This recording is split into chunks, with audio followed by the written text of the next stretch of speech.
Assalomu alaykum hurmatli vatandoshlar va odatdagi yangiliklarimizni boshlaymiz. Boshlashdan oldin katta iltimos, meni ko'rayotgan bo'lsangiz, podpiskani bosinglar. Podpiska bizning kanalimizga rivojlanishiga juda ham yordam beradi. Iltimos, shuni bosib qo'yinglar. Moskva hamda Moskva oblasti va Sankt-Peterburgdagi hamyurtlarimizga 10 yillik stajiga ega ishonchli dokument xizmatlarini taklif qilamiz. Registratsiya va uni продление qilish, трудовой договор, уведомление, spravkalar, проверка bazalar xizmatlari mavjud. Muhim eslatma, Amina ilovasi to'liq ishlamaganligi sababli registratsiya qilmaganlar zudlik bilan ushbu xizmatdan foydalaning. Hoziroq ekrandagi raqamlarga qo'ng'iroq qiling yoki WhatsAppdan yozing. Diqqat, tezkor xabar. Qamoqdan qutulish uchun urushga ketdi, biroq. Assalomu alaykum qadrli mehmon. Videodan to'liq xabardor bo'lish uchun videoga like va obuna tugmalarini bosib qo'ying. Xorazm viloyatida Rossiya armiyasi safida Ukrainadagi harbiy harakatlarda qatnashgan O'zbekiston fuqarosiga nisbatan sud hukmi chiqarildi. Sud hujjatlarida ayblanuvchining Rossiyaga ishlash uchun borgani, keyinchalik giyohvandlik vositalari savdosi bilan bog'liq ish bo'yicha ushlangani va qamoqdan qutulish umidida Rossiya Mudofaa vazirligi bilan shartnoma tuzgani bayon qilingan. Sudlanuvchi oilali, bir nafar farzandi bor va muqaddam sudlanmagan. Rossiyada bo'lgan vaqtda erkak giyohvandlik vositalari savdosi bilan bog'liq jinoyatda gumon qilinib, politsiya tomonidan ushlangan. Unga advokat biriktirilgan va qamoq jazosi xavfi paydo bo'lgan. Aynan shu holat uning urushga borishiga sabab bo'lgan asosiy omil sifatida ko'rsatilgan. Ayblanuvchining onasi va turmush o'rtog'iga Rossiyadagi advokat ularga telefon qilib, agar ushlangan shaxs Rossiya Mudofaa vazirligi bilan shartnoma imzolab, harbiy xizmatga ketsa, qamoqdan ozod qilinishi mumkinligini aytgan.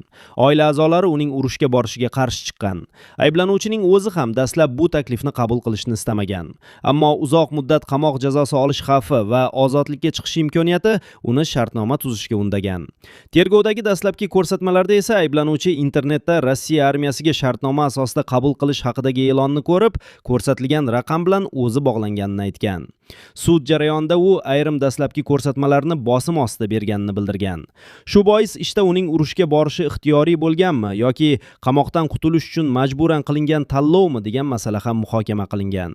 Shartnoma imzolangandan keyin u Rossiya qurolli kuchlarining harbiy qismiga yuborilgan. U yerda harbiy tayyorgarlikdan o'tgan. Unga avtomat va boshqa qurollar berilgan. Sud hujjatida u qurolli to'qnashuvlar hududida xizmat qilgani, avtomat, granata va boshqa qurollardan foydalangani qayd etilgan. Shuningdek, u Rossiya tomonidan moddiy ta'minot va pul mablag'lari olgani haqida ma'lumotlar keltirilgan.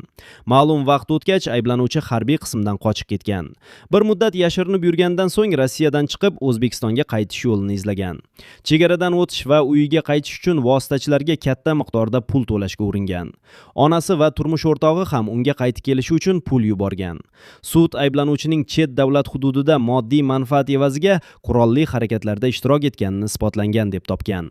U O'zbekiston Jinoyat kodeksining 154-moddasi 1-qismida nazarda tutilgan yo'llanma askar sifatida qurolli to'qnashuv yoki harbiy harakatlarda ishtirok etish jinoyatni sodir etganlikda aybdor deb topilgan.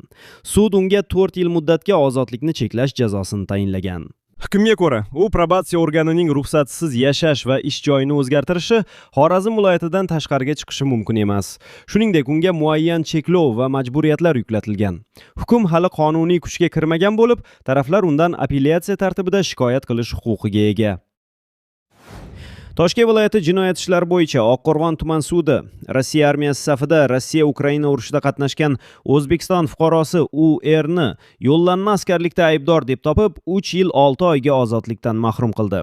U jazoni umumiy tartibli koloniyada o'taydi. 32 yoshli U.R. aybiga to'liq iqror bo'lib, o'zining qanday qilib urushga borib olgani haqida batafsil ko'rsatma bergan.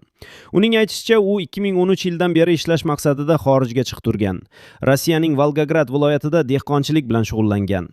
Rossiya va Ukraina o'rtasida urush boshlanganidan xabardor bo'lgan. 2022 yil dekabrda Sankt-Peterburgga ishlash uchun borib, qurilish sohasida mehnat qilgan. Uning shahar ko'chalarida armiyada xizmat qilganlarga 700 ming Rossiya rubl berilish haqidagi e'lonlarni ko'rgandan so'ng tinchi yo'qolib qoldi. 2023 yil oktyabrda u Leningrad viloyatidagi mudofaa ishlari bo'limida shartnoma imzolab, Rossiya qurolli kuchlari bilan 1 yillik shartnoma tuzdi. Oddiy askar sifatida xizmat qilgan U.R.ning so'zlariga ko'ra, uning vзводida 140 nafar askar bo'lgan.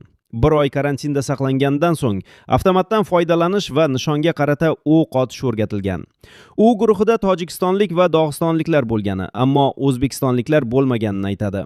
Tayyorgarlikdan keyin u Ukraina hududiga yuborilgan. U sudda Donetsk viloyatidagi Markovka qishlog'i yaqinida o'rmonzorda joylashgan Rossiya harbiy lageriga borgani va jangovar harakatlarda ishtirok etganini aytgan.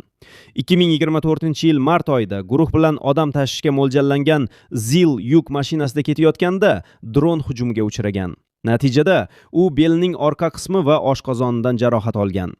Belgoroddagi harbiy gospitalga olib borilib, operatsiya qilingandan keyin yana o'z harbiy qismiga qaytarilgan.